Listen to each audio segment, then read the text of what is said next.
se quiser colocar abreviado, você coloca CAPOI. CAPOI. Isso. Tá. Agora, se você quiser colocar por escrito, o significado é curso de preparação de obreiro. E a finalidade desse culto é justamente isso, é nos capacitar de forma teológica e nos trazer conhecimento de algumas das principais doutrinas da Bíblia. Amém. E quais são essas doutrinas? Eu vou estar passando para vocês entenderem o que nós vamos estudar a partir daqui por diante. A primeira é a criação. A gente chama também de criacionismo.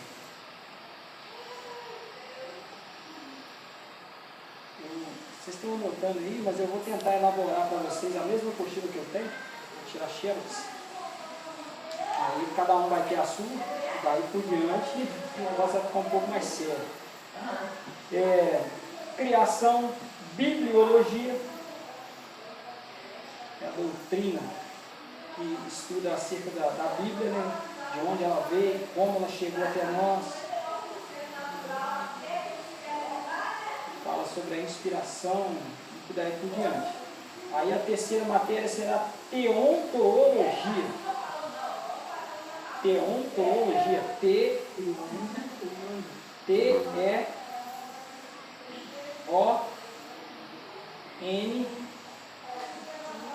T de novo O-L-O-G-I-A.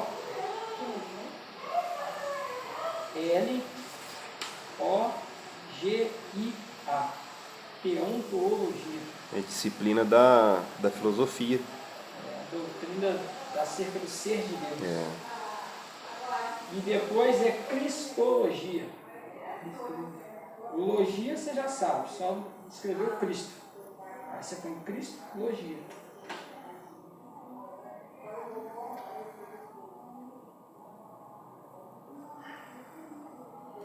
Depois é pneumatologia, que é PN mudo, é PN, pneumatologia, PN E U M A T O L O-G-I-A. As palavrinhas mais complicadas, vocês vão entender. É antropologia. É bom que vocês vão aprendendo desde cedo já as palavras mais difíceis. Antropologia é A-N-T-R-O. A-N-T-R-O. P-O e logia você vai escrever.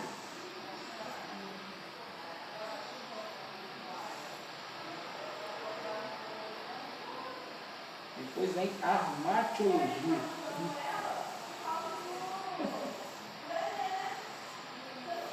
Vou ficar cheio de logia agora.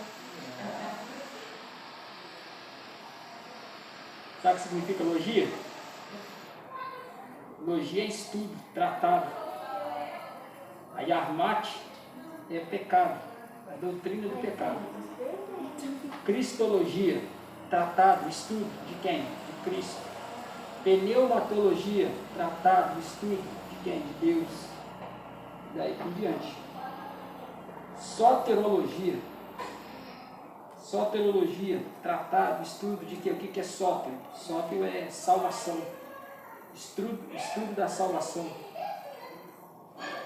Sótero. Aí vem eclesiologia, é tratado e estudo da igreja. Sótero. Sótero é S-O-T-E-R-I.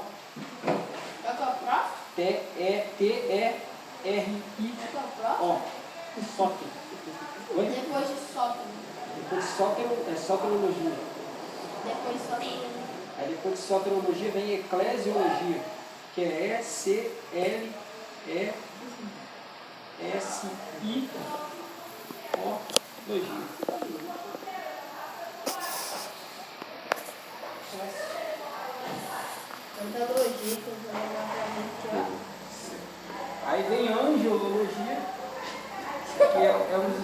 mais tem pergunta acerca dos anjos, quem são, como foram criados.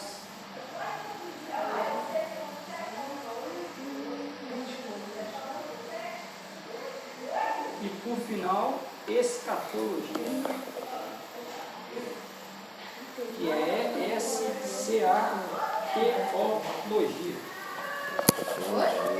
escatologia.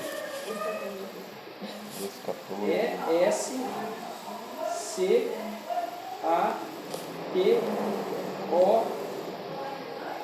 e logia. Amém? Acompanhar tudo aí mesmo? Escreveu tudo? Eu quase concluí aí. Nem consegui matar. Você errou aonde? Você parou aonde? Escatologia. Hã? No último que você falou. Escatologia? Mas já escreveu? Porque você acompanhou. Aí. Acompanhou aí, Lara? Acompanhei, graças a Deus. Então. Tipo assim, você falou biologia. Aí eu coloquei de onde veio e tal. Só que o resto eu não consegui colocar. Não, assim, porque eu estou só passando para vocês assim, as matérias. Depois ele vai Mas agora a aprofundar. gente vai entrar num estudo aprofundado sobre cada uma delas, entendeu? Hoje a gente vai ficar com a criação. A gente vai falar sobre criacionismo. E o criacionismo, para vocês entenderem aí, é bom, já que vocês estão com caneta, vou até fazer no meu aqui que vocês vão copiar. Aí um caderno, ó. Pega um círculo, você faz um círculo grande. Ó.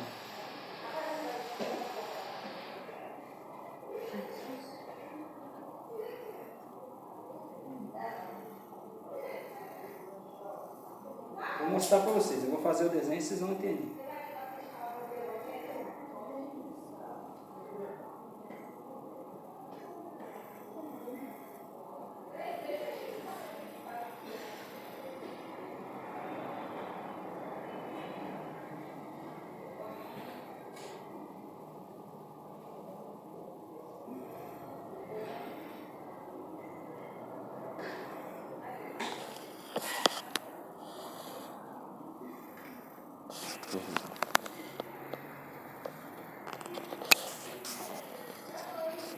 O que passa dentro desse círculo um pouco menor, que é o científico.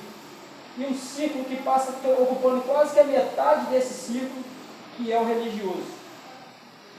E o círculo maior que está no centro é o bíblico. Aí você vai pôr criacionismo bíblico, religioso e científico.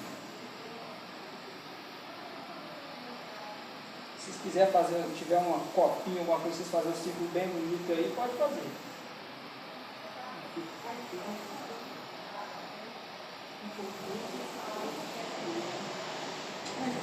Conseguiu fazer?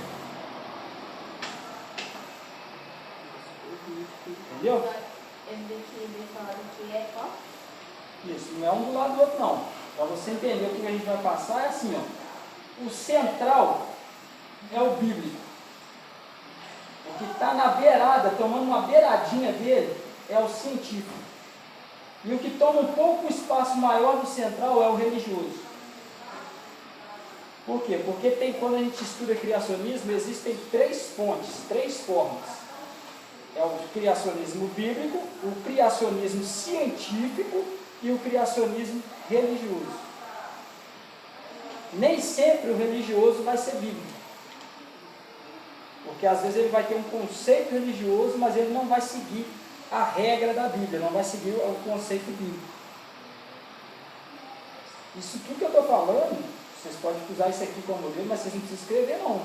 E se vocês tiverem que escrever tudo que eu estiver falando aqui, vocês vão ficar o dia inteiro, a noite inteira escrevendo aqui. Entendeu? Só pega isso aqui, ó, só para você entender. Isso aqui é um diagrama para você guardar na sua cabeça. E através desse diagrama aqui, você vai lembrar tudo que foi falado.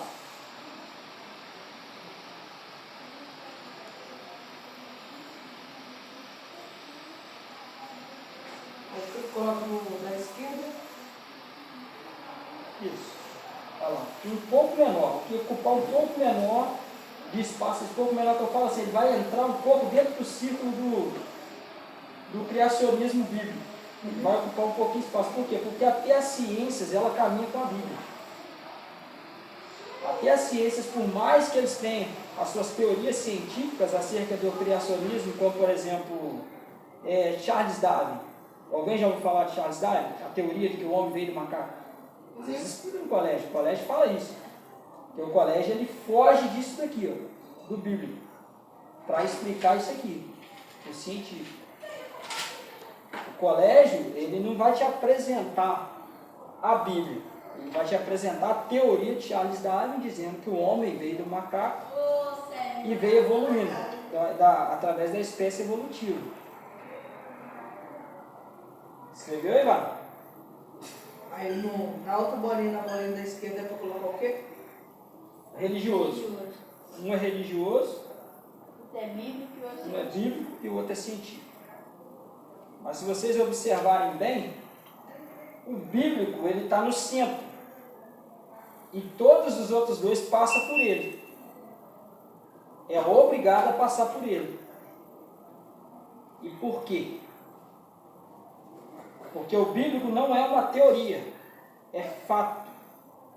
A Bíblia se explica. Porém, caminhar pela Bíblia é sempre uma questão de fé. É sempre uma questão de fé. Uma pergunta. Deus existe? Sim ou não? Sim. E como é que eu provo que ele existe? Pela fé. Vamos lá? Vamos ler a Bíblia? Pode falar. Deixa. Hã? Não vou deixar. Pode perguntar. Então o quê? Não sei, se levantou o dedo. Eu entendi. Esqueci. Valices. Você que fez especular. Entendeu? Então, assim, quando a gente caminha pela Bíblia, tudo que a gente vai fazer através da Bíblia é uma questão de fé. É uma questão de fé. Não dá para mim empurrar de goela abaixo na cabeça de ninguém a existência de Deus. E por que que não? Porque nem o próprio Deus se preocupa em provar sua existência. O que que ele deixa? Evidências. Nós temos várias evidências da existência de Deus. Uma delas, por que que a gente acredita que Deus existe? Vamos lá. Por que que você acredita? Por que que você acredita que Deus existe? Eu? Vamos dizer assim, né? Mas já cresce já meio que na intenção de já seguir um certo algo que é Deus. Aí a gente não sabe exatamente como a gente já nasceu com essa ideia, né? Então, de acordo com eu vim nascendo, eu já vim crescendo e isso já vem na minha cabeça de que existe um Deus e também eu creio na ressurreição de Cristo e eu creio que Ele está vivo aqui e que um dia Ele vai voltar. Amém. E sabe o que chama isso? Esse conceito de crescer já puxando para a ideia da existência de Deus, chama intuição. Porque todo ser humano dentro de si já nasce com essa intuição voltado para uma divindade. Divindade pode ser tanto Deus, o Deus do cristianismo, como pode ser um conceito religioso para alguém que vai levantar um pau, uma pedra e dali vai esculpir uma imagem e vai criar o seu próprio Deus. Entendeu? E existem maneiras de você conhecer Deus, uma delas é o quê? É a intuição, já nasce dentro de você, isso é interno, está dentro do ser humano. Por mais ateu que a pessoa seja, por mais que a pessoa fale assim, eu não creio em Deus, no fundo, ela crê em Deus. Prova disso, são provas banais e simples. Se você for, por exemplo, num velório de um ateu, já observou que diante do caixão todo mundo tem o costume de dizer assim, ele está descansando num lugar melhor. Que lugar seria esse? Paraíso, o céu. E se existe céu, existe Deus. Porque se existe o inferno, também existe o demônio. Sim ou não? Então, a outra forma é a tradição. Todos nós já viemos de uma tradição, através da nossa cultura, que nos leva a adorar um Deus. Agora, a grande verdade é qual Deus eu adorava e qual Deus eu adoro hoje. Porque hoje eu recebi a revelação especial. Nós vamos falar tudo isso na teontologia. Que é só para vocês entenderem o que nós vamos falar daqui para frente. A revelação especial é o quê? É onde o próprio Deus se revelou para a humanidade através da sua palavra. Por isso que Jesus vai dizer lá no Evangelho de João, no capítulo 1, no princípio era o Verbo, e o Verbo era Deus. E o Verbo estava com Deus, e todas as coisas que foram feitas por ele, sem ele nada do que foi feito se fez. E o que era o Verbo ali? O Verbo é a palavra. Aí Jesus veio, e Deus deixou o que para nós? A tua palavra. E através dessa palavra nós conhecemos a Deus. Agora, experiências com Deus é com uma vida de santidade, uma vida de busca, uma vida de entrega. Aí você passa a ter experiência com Deus, mas conhecimento de Deus é através da Bíblia. Por isso que é importantíssimo estudar a palavra. Quem não gosta de estudar a palavra, não tem como essa pessoa dizer que conhece a Deus.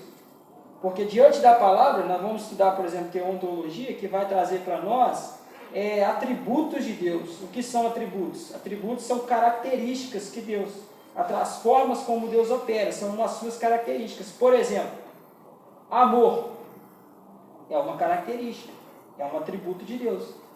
E você ama por quê? Você ama porque Deus compartilhou com você esse atributo. Todo ser humano tem atributos que são comunicáveis, que Deus comunica com os seres humanos, e tem atributos que são incomunicáveis, que só Deus tem. Por exemplo, onipotência, onisciência, onipresença, onibivolência, são atributos que só Deus tem. Eternidade, infinidade, esse só Deus. Mas amor, bondade, paz, bondade, paz, são atributos que Deus comunica com os seres humanos. São atributos comunicáveis, e por isso nós temos. Por quê? Porque estudando o criacionismo, nós vamos entender um conceito aqui, que nós viemos de Deus e voltaremos para Deus. A nossa existência, ela parte do princípio de que toda a raça humana veio de Deus. E um dia todos nós voltaremos para Deus. Entendeu? Então, eu não consigo provar a existência de Deus. E quer um conselho? Nem perca tempo com isso. Se um dia você encontrar com um ateu e ele começar a martelar na sua cabeça e começar a conversar, mas se Deus existe mesmo, por que o mal existe? Mas se Deus existe mesmo, por que bebês morrem de câncer? Eles não vão entender o conceito que nós, dentro do ambiente cristão, entendemos que é o propósito divino. Certas coisas acontecem para quê? Para que o nome do Senhor seja glorificado. Nós, na nossa visão, percepção de cristianismo, de fé, nós entendemos isso. Mas o ímpio, o ateu, ele jamais vai entender isso. Então, não vale a pena discutir. É como se fosse uma pessoa que está em situação de rua e não tem aonde cortar sua cabelo e ficar arrumado assim.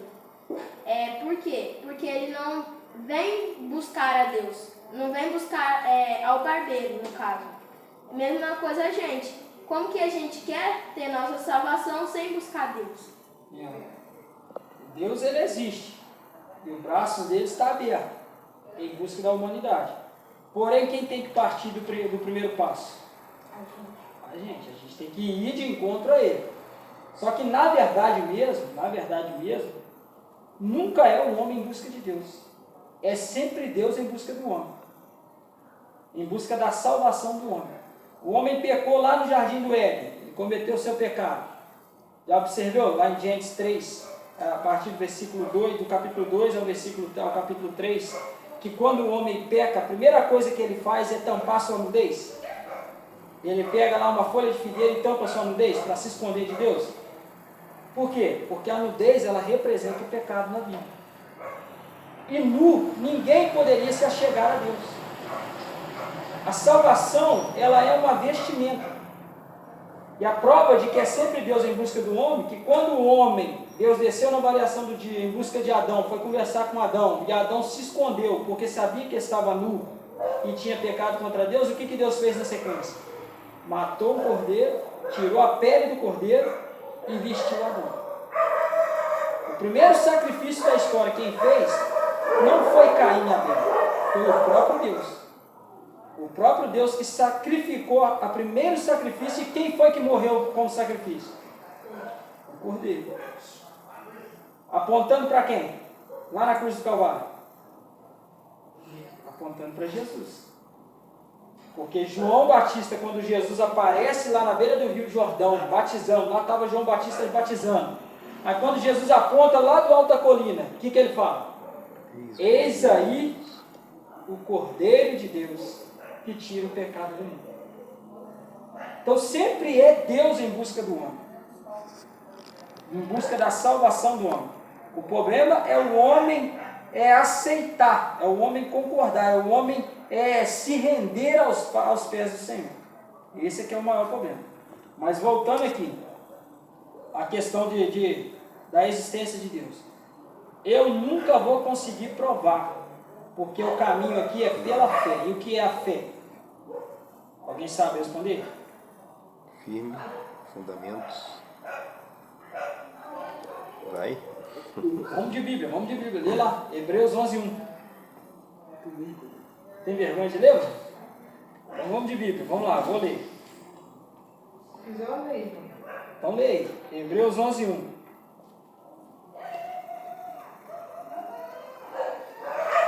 Ora, a fé é o firme fundamento das coisas que se esperam e a prova das coisas que não se vê. Por quê? É isso mesmo. Daí depois versículo 3. 3. Pela fé entendemos que o mundo, pela palavra de Deus, foram criados, de maneira que aquilo que se vê não foi feito do que é aparente. Tá vendo? Tudo é uma questão de fé. Pela fé entendemos que foi o universo ou o mundo foi criado. Nós estamos caminhando aqui por um caminho que leva até Deus, porque sem fé ninguém agrada a Deus. E o que é a fé? Firme fundamento das coisas que não se vê e prova das que se esperam. Eu não estou vendo. Deus está aqui, sim ou não? Sim. Você está vendo Ele? Mas você precisa de ver para crer? Não. É fé. Isso aí. Igual quando Jesus morreu. E Jesus está aqui, sim ou não? Sim. Eu estou vendo Ele? Agora, eu tenho evidências da presença de Jesus, da presença de Deus? Tenho. A evidência, por exemplo, o símbolo da presença de Deus num ambiente em que eu não posso ver, mas posso sentir. O vento. Alguém vê o vento? Mas ele não se faz presente no ambiente? E um dos símbolos do Espírito Santo é o quê? O vento. Evangelho de João, capítulo 3, versículo 8. O vento assopra onde quer que ouves a sua voz, não sabe de onde vem e nem para onde vai. Assim é todo aquele que é nascido de Deus. Então, eu não preciso ver, eu só preciso crer. E caminhar pela Bíblia é assim. Não dá para discutir. É perda de tempo discutir. E por que eu não devo nem discutir? Porque nem o próprio Deus, ele se preocupou em provar sua existência. Porque para agradar a Deus, eu tenho que caminhar pela fé. É a fé que me leva até Deus. É a minha fé. Porque quando eu tenho fé, eu tenho algo muito importante que agrada a Deus, que se chama confiança. A maior dificuldade do ser humano hoje, da existência do ser humano hoje na Terra é essa, é a questão da confiança.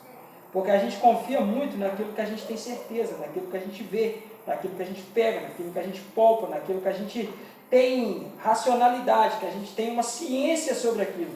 E caminhar com Deus não é caminhar pela ciência, é caminhar pela fé, crendo e depositando confiança. Então, nós vamos falar hoje sobre criacionismo. O que é o criacionismo? O que é a criação? Por que nós devemos começar por essa matéria, começar por esse caminho? Porque se eu não acreditar que Adão e Eva existiu e foi literalmente como a Bíblia diz, certamente eu vou ter dificuldade de acreditar na redenção, na salvação da humanidade. Porque a humanidade passou a surgir através de quem? Através de Adão e Eva, que foi o primeiro homem que Deus criou e colocou lá no jardim do Éden.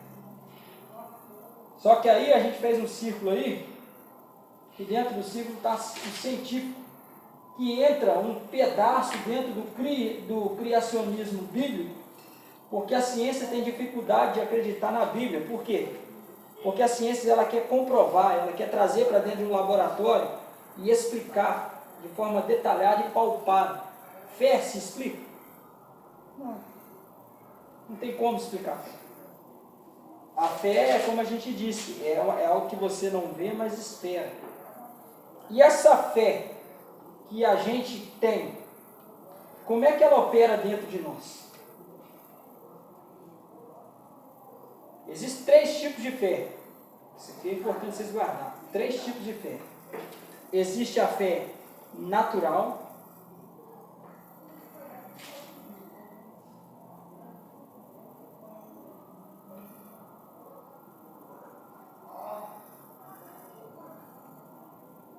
Não vou escrever mesmo. A fé sobrenatural.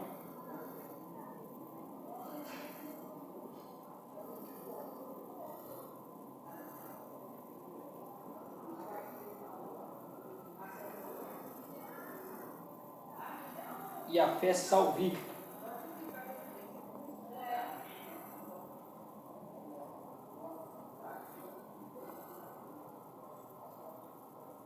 O quê? Salvífica. S-A-L-V-I,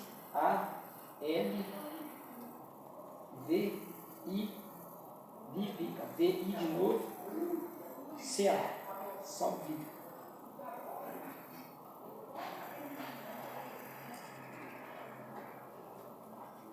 Pegou aí? O que é fé natural? Fé natural é uma fé comum que todo ser humano tem. Porque ela não depende de nada divino, não depende de nada sobrenatural, ela não depende de nada no caminho entre aspas, no caminho da religião. Ela é comum. Ato de fé natural, por exemplo, você programou sua viagem de final de semana. Vamos supor que você vai de avião. Antes de chegar lá, vamos supor que você vai para a praia. Você já colocou dentro da sua mochila a sua roupa de banho. Você já colocou dentro da sua mochila os seus preparativos daquilo que você planejou durante uma semana lá. Você vai ficar uma semana lá. Você ainda nem foi, mas você já está com a viagem toda planejada na cabeça. Só que você está esquecendo de um detalhe. Você vai de avião. Em nenhum momento você está preocupado com a mecânica do avião. Você está preocupado com o piloto, se ele dormiu bem, se ele dormiu mal, se ele está preparado para aquela viagem. Você não está preocupado com essas coisas. Por quê? Porque você já tem fé de que você vai chegar lá. Fé natural. Você já tem fé que você já vai estar, você já programa, já percebeu que quando a gente programa no final de semana, um passeio, a gente já faz tudo na cabeça, a gente já preparou tudo. Isso é fé natural. Antes de viver, você já está vivendo. Parece um paradoxo, não parece? Mas é normal, é comum. Antes de viver, você já está vivendo. Já está vivendo aonde? Na sua mente. Fé natural. Fé sobrenatural. Essa aqui ela pode ser despertada tanto para o lado positivo quanto para o lado negativo. Como assim? Tanto quanto para aqueles que creem em Deus, quanto para aqueles que creem em uma obra de magia negra. Você está crendo, você depositou a sua confiança naquela ação espiritual e o sobrenatural se manifesta. Isso é fé sobrenatural. Agora, a fé salvífica. A fé salvífica é um dom que é despertada pela manifestação de Jesus. Quer ver? Vamos ler lá? Lá em Marcos. melhor, Lucas capítulo 8.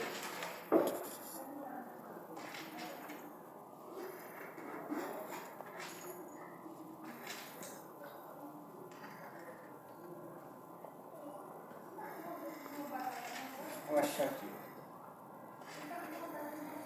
Lucas capítulo 8.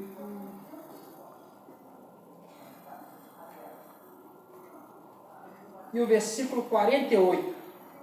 Lucas capítulo 8 e versículo 48. A famosa passagem da mulher do fluxo de sangue. Quem já leu essa passagem? Ou já passou por ela? 41. Capítulo 8 e versículo 48. Quer ler, Varão? Pode ler. Foi que ele até onde? Só o versículo 48 só.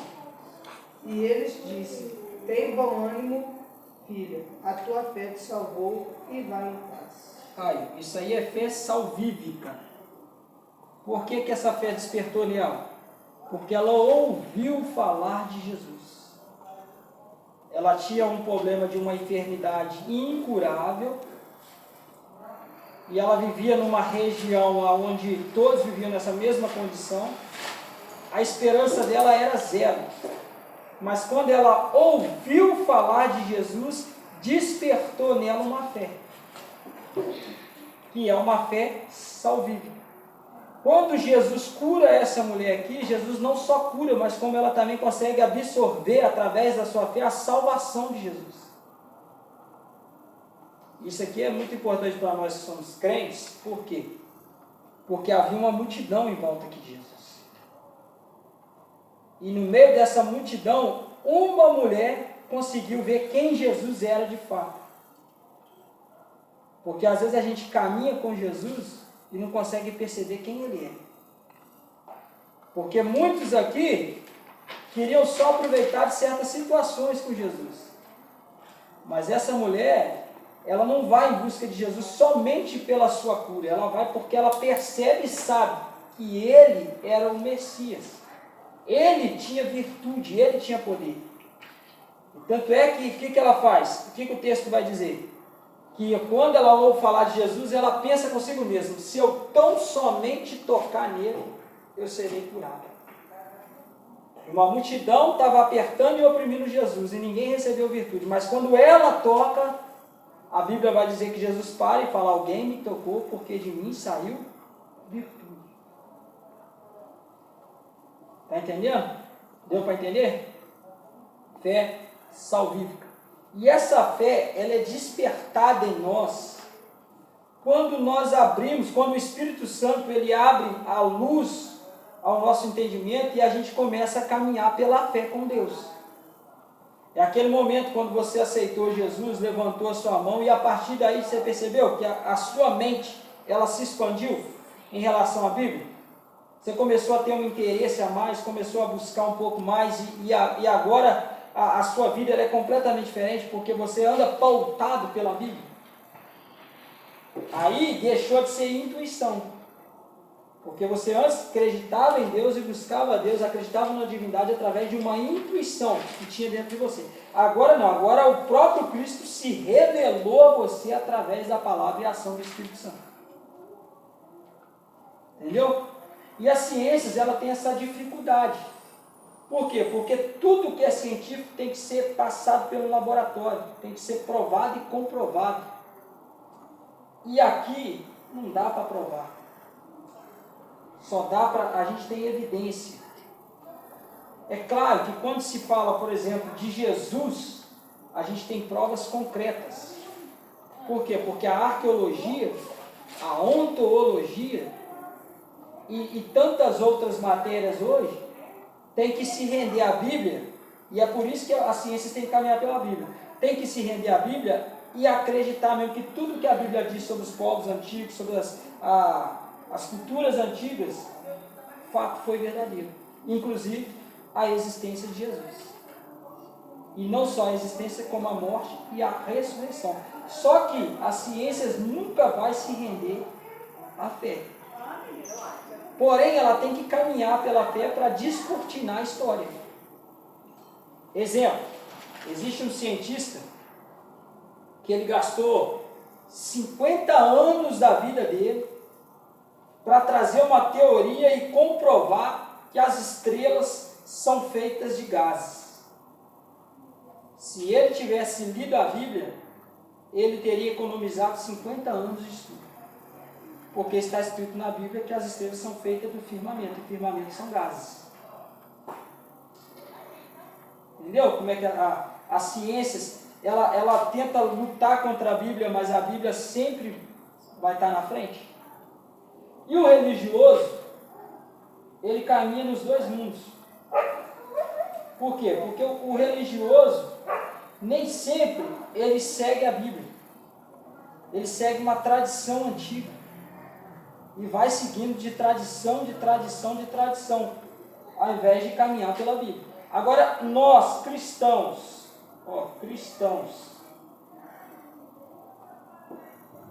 nós seguimos o bíblico.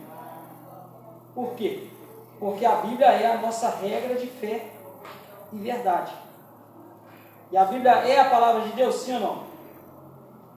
Sim. Ou ela contém a palavra de Deus? Ou ela fala de Deus? Entendi aí, mano? É para isso mesmo. A Bíblia é a palavra de Deus, ela contém a palavra de Deus ou ela fala de Deus? Fala de Deus, eu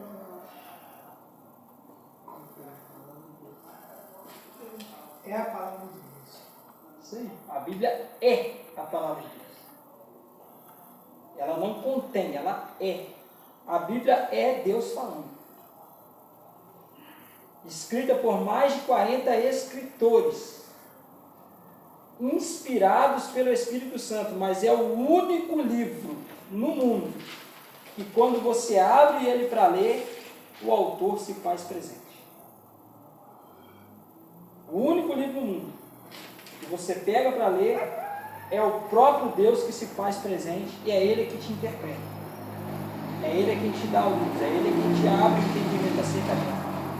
Se você for na livraria lá e comprar o livro, por exemplo, do Augusto Cury, vai ter lá o prefácio dele, vai ter lá a parte introdutória dele, vai ter lá o currículo dele, de quem ele é, de quando ele começou a estudar, a formação dele, vai ter tudo lá. Porém, quando você lê, o Augusto Cury nem vai te conhecer, ele vai estar em algum lugar desse mundo afora aí e você está lendo o livro dele. Agora a Bíblia não. Você ajoelhou, orou, abriu, o próprio Deus se faz presente. É o único livro que o autor se faz presente. Mais de 40 escritores, mas autor só tem um, que é Deus. Nós vamos falar sobre isso na bibliologia. Então hoje é mais uma parte introdutória. E dentro do criacionismo, para a gente entender criacionismo, primeiro, a importância é porque vocês que estudam no colégio hoje, vocês já devem ter passado sobre a teoria do evolucionismo. Sim ou não? Ainda não? Que série vocês estão? Sétima. Oi? Sétima série você? Hã? Quinta? Já passou já, mano? E você? Quarta série. Ele talvez não, mas quinta série, sexta-feira já passou já. Ó. Livro de história. Livro de história. As escolas hoje estão tão atrasadas que dá até medo. O livro de história fala sobre o evolucionismo. Por quê? A história preocupa trazer o quê? As civilizações antigas.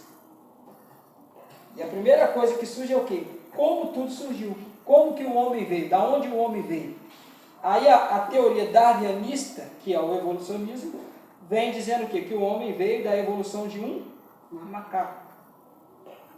Mas a Bíblia fala o quê? Que o homem ele foi criado à imagem e semelhança de Deus. E se eu não entendo isso aqui, por quê? Porque hoje o negócio está tão feio, que até aqueles que se autotitulam cristãos, em alguma área da vida, eles acabam sendo evolucionistas também. E não existe. Ou você crê na Bíblia por total, ou você não crê. Não tem como eu abraçar, por exemplo, eu sou um cristão que creio que Jesus veio, e ele é o último Adão, porque o primeiro Adão, que é o primeiro homem que Deus criou, pecou, e Jesus veio como o último Adão para nos salvar, e todos nós viemos de Adão, Como é que eu creio que Jesus é meu Salvador, mas se eu acredito que Adão veio do macaco?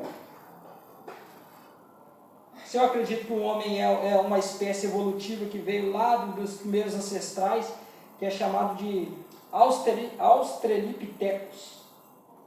Olha que nome estranho. Australopithecus. É um nome dado científico para falar que o homem veio do macaco. Como é que eu posso ter esses dois pensamentos? Então quer dizer que Gênesis para mim não existe. Gênesis fica apagado da história. Por isso que é importante estudar o livro de Gênesis. É importante estudar o quê? A criação, como tudo aconteceu. E para estudar como tudo aconteceu, também é muito importante a gente entender o quê?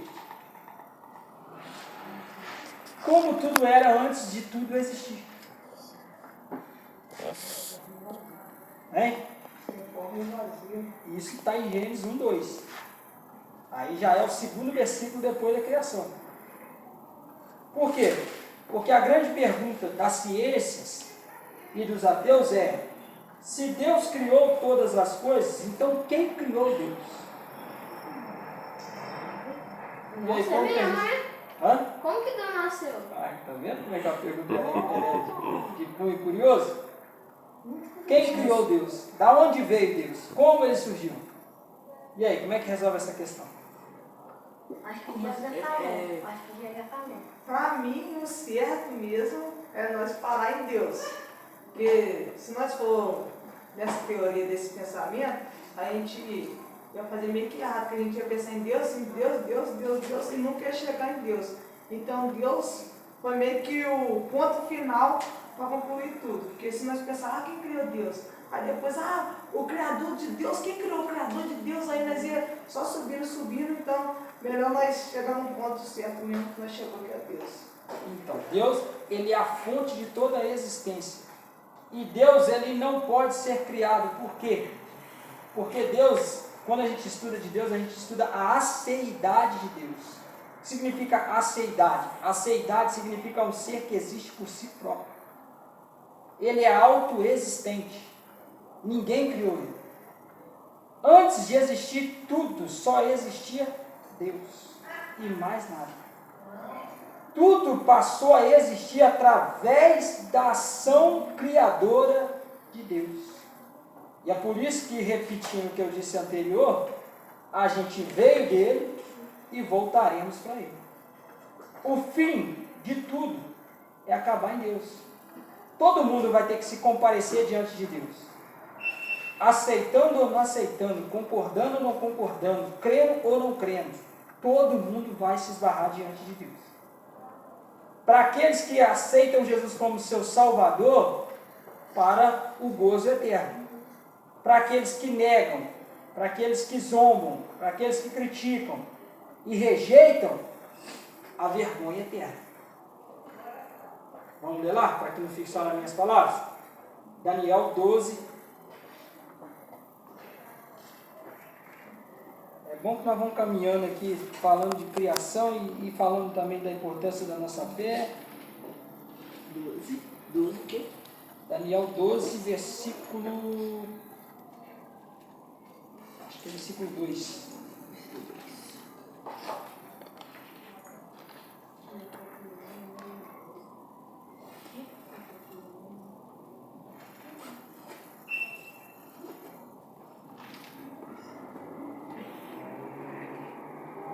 É isso mesmo, versículo 2. Daniel, versículo 2. 12, Daniel 12, Versículo 2.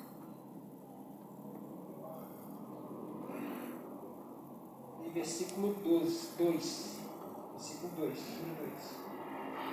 Que diz assim, ó: muitos dos que dormem no pó da terra ressuscitarão, uns para a vida eterna e outros para a vergonha e horror eterno.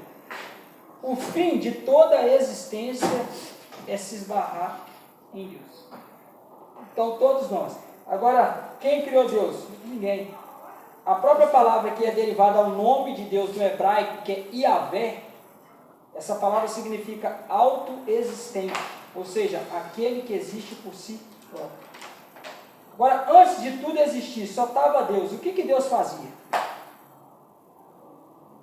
Nós estamos falando aqui coisa muito profunda, mas que vale a pena vocês terem isso na mente. O que Deus fazia antes de tudo existir? Como é que Ele começou a criar? Por que Ele começou a criar?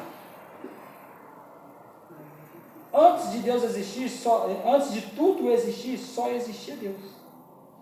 E existia Ele dentro do seu conceito de trindade. Pai, Filho e Espírito Santo. Vamos lá? Evangelho de João, capítulo 17. Evangelho.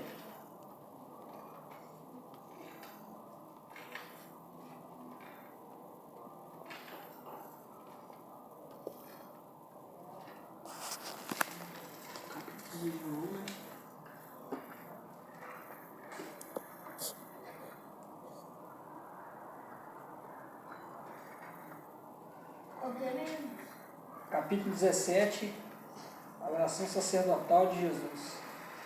Vou falar o versículo aqui para não errar. Se eu não me engano, é o versículo 4.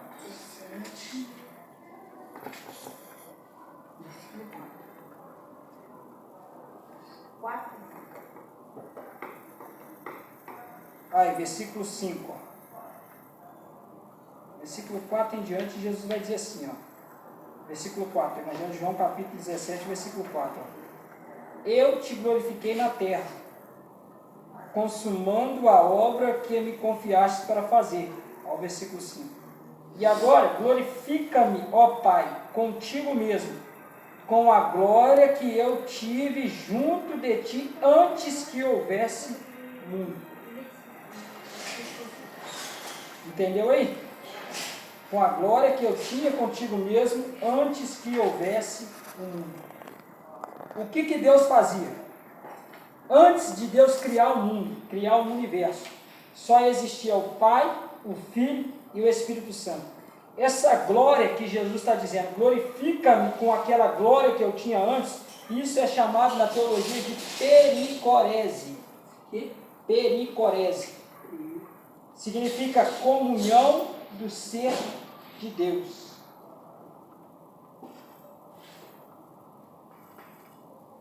Pericorésia. P-E-R-I-C-O-R-E-S-E.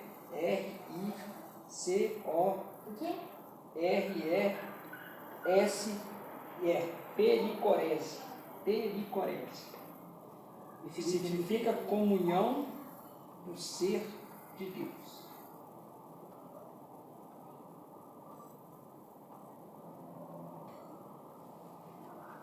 O que é a comunhão do ser de Deus? Um dava a glória ao outro. Só existia Deus Pai, Deus Filho e Deus Espírito Santo. E um dava a glória ao outro.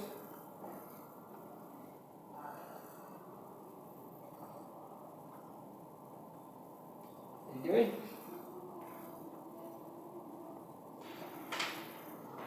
Vou fazer até diagrama ali. Aí, Deus resolveu criar. Aí entra Gênesis, capítulo 1 e o versículo 1. Agora vocês vão ter que abrir a Bíblia aí.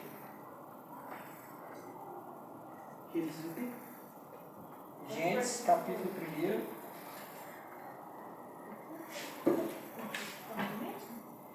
E o versículo 1.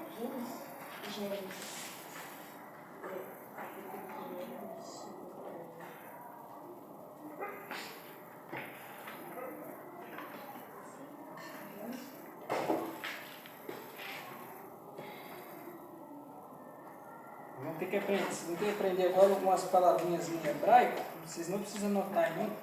Só para você entender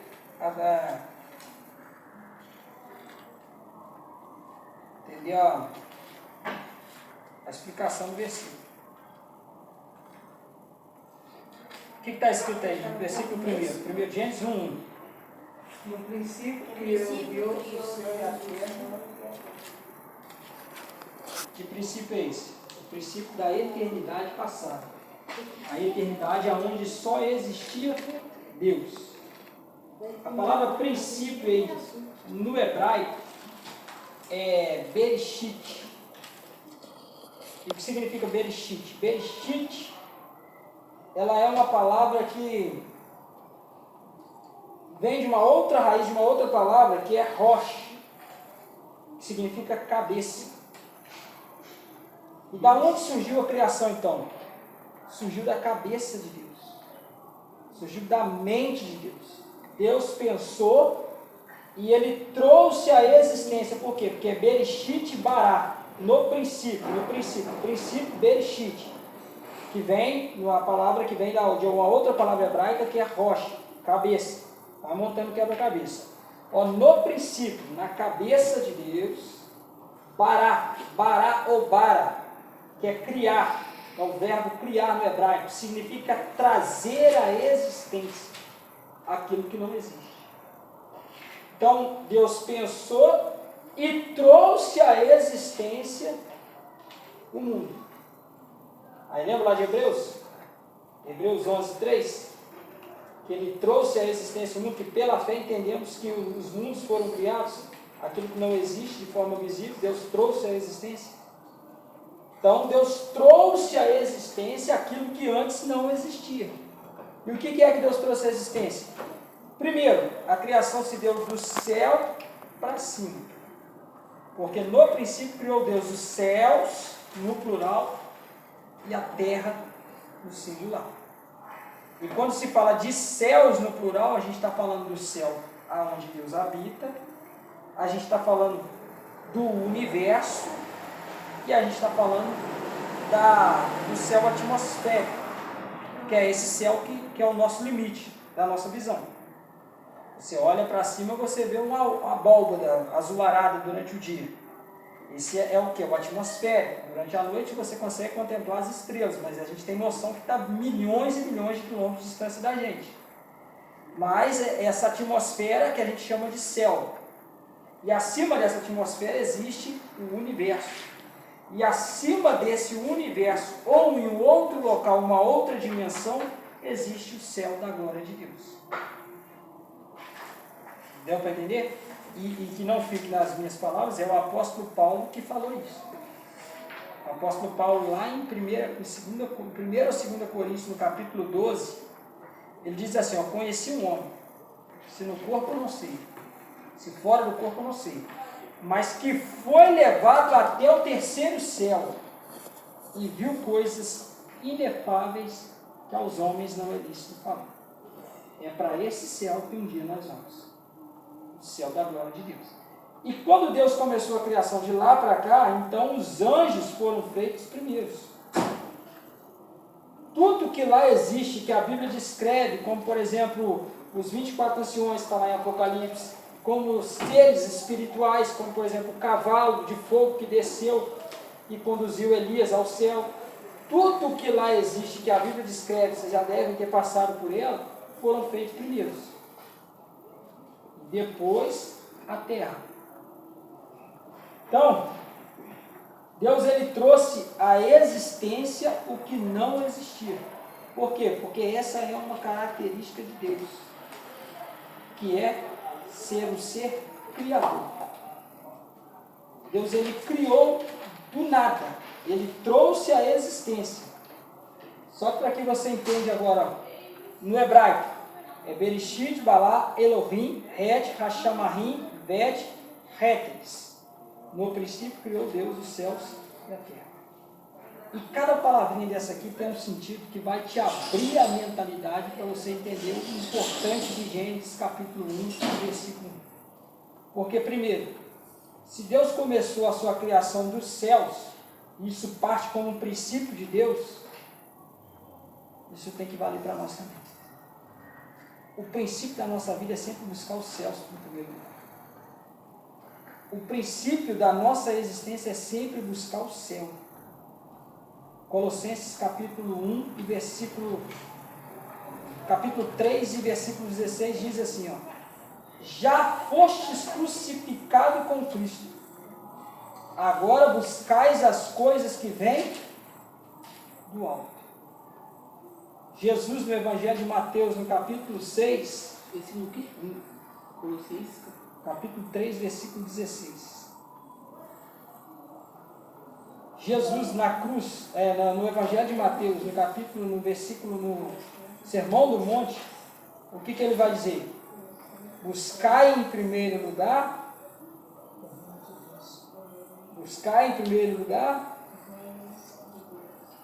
os céus têm que vir sempre em primeiro lugar na minha vida e na sua vida.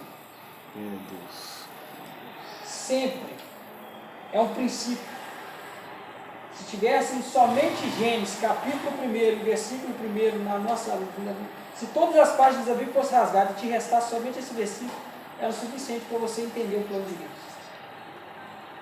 Era o suficiente para você perceber que aqui Deus deixou estabelecido um princípio inegável, que os céus têm que estar em primeiro lugar na minha vida e na sua vida.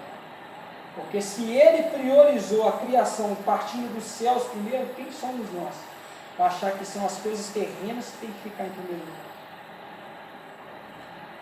Entendeu aí? Entendeu não? Não é possível. Ô, irmão, já está beirando 1 hora. Se você quiser concluir, porque senão é muita coisa para eles assimilar, tá? Tá, não. Então, os céus começou em primeiro lugar. Depois, na sequência, a terra. Aí a terra, ela é o plano secundário de Deus, mas a obra de Deus, ela se deu em resgate e salvação daqueles seres que Ele criou na terra, que no caso somos nós.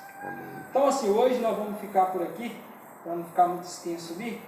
Não, a conta aqui não tem problema não. O negócio é porque é muita informação, entendeu? Não, então, Tudo entendeu? anotado aqui, eu não perco nada. É porque é Mas muita é só pra informação você mesmo. Só umas coisas. Eu coloquei, eu fiz umas 6 páginas. É isso aí, muito bom. Fiz só umas 3. Tá bom, isso aí. Mas fiz uma folha É assim cheia. que aprende. Não, eu vou procurar Isso tudo. vamos ver se nós conseguimos xerocar isso aqui para vocês. Aí nós vamos fazer o seguinte, vocês vão estudar em casa e aqui a gente vai discutir. Isso. Se Discutir tiver o assunto, dúvida, fica mais traz. fácil. Se tiver dúvida, vocês trazem no próximo encontro. Que é assim que aprende, né? Isso aí. Mas o ponto principal aqui de hoje. Deus existe? Ó, presta atenção, tá? Ele vai fazer um. Eu posso provar a existência de Deus? Mas eu tenho evidências bíblicas? Tenho. E vale a pena discutir a existência de Deus? Por quê? Porque nem Ele mesmo. Nem ele Você não mesmo. vai encontrar versículo aqui, ó, eu existo por causa disso, foi eu quem fiz isso, foi eu quem fiz aquilo, eu sou assim, não, você não vai achar. Deus, igual eu falei, Deus não vai buscar a falar sobre as suas maravilhas. Ele vai colocar suas maravilhas para eles entender que Ele é o Criador e buscar Ele. Salmo 119, ou melhor, Salmo 19. Isso mesmo. Muito Salmo bom. 19, ele nos leva a entender que existe um ser criador. Por quê? O que está escrito lá? O salmista já começa que os céus proclamam a glória de Deus e a obra das suas mãos anuncia as suas maravilhas. O próprio salmista fala isso. Por quê? Porque a natureza aponta para Deus. Você olhou a natureza, você vê que tem sinais de Deus ali. Nós vamos falar isso mais para frente. Que por mais que ele não tenha deixado provas, ele deixou evidências e a sua assinatura na criação. Ele deixou a sua assinatura em tudo que ele fez.